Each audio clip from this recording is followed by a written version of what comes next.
วันที่19สิงหาคม2026นี้แผนกตำรวจป้องกันเศรษฐกิจปกสแขวงหัวพันได้จัดพิธีทำลายผลิตภัณฑ์เบียร์เวียดนามที่นำเข้าบ่ถูกต้องตามระเบียบกฎหมายขึ้นอยู่ที่เดินแผนกสกัดกั้นและต้านการค้ามนุษย์โดยการเข้าร่วมของทานพันเอกเพชรน้อยโลลอนศรีรองหัวหน้ากองบัญชาการปกสแขวงหัวพันมีบรรดาทานหัวหน้าคณะรองแผนกภาคส่วนที่เกี่ยวข้องคันแขวงตลอดหอดนายและพลตำรวจภายในแผนกเข้าร่วมอย่างพร้อมเพรียงในพิธีห้อยเอกน้อยศักดาสิงห์รองหัวหน้าแผนกตำรวจป้องกันเศรษฐกิจได้รายงานการเคลื่อนไหวและผลงานการยึดสินค้าประเภทเบียร์เวียดนาม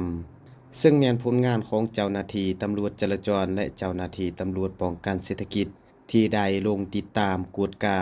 และสกัดกั้นการลักลอบนำเข้าสินค้าหนีภาษี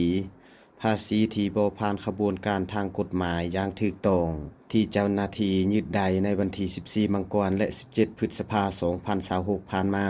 ทั้งนี้ก็เพื่อเป็นการปกป้องผู้บริโภคและความเป็นระเบียบเรียบร้อยทางด้านเศรษฐกิจภายในแขวงซึ่งเบียร์ที่ยึดได้และนำมาทำลายในครั้งนี้ประกอบมีเบียร์เวียดนามยี่ห้อเบเบโกจำนวน372แก็ตและยี่ห้อโกสตา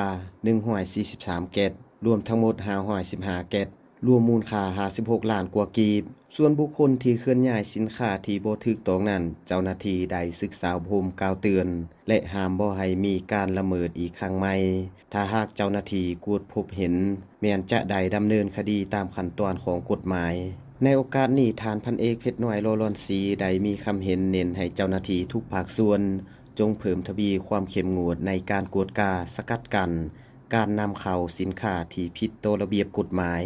ทุกรูปแบบอย่างเด็ดขาดพร้อมทั้งเรียกร้องให้พ่อแม่ประชาชนและหัวหน่วยธุรกิจต่างๆช่วยกันเป็นหูเป็นตาและปฏิบัติตามระเบียบหลักการอย่างเคร่งครัดจากนั้นคณะประธานและผู้เข้าร่วมพิธีได้พร้อมกันร่วมกันทำลายเบียร์ของกลางดังกล่าวด้วยการทอกเททิมและใส่รถเหยียบตามขั้นตอนอย่างถูกต้องและมีความปลอดภัย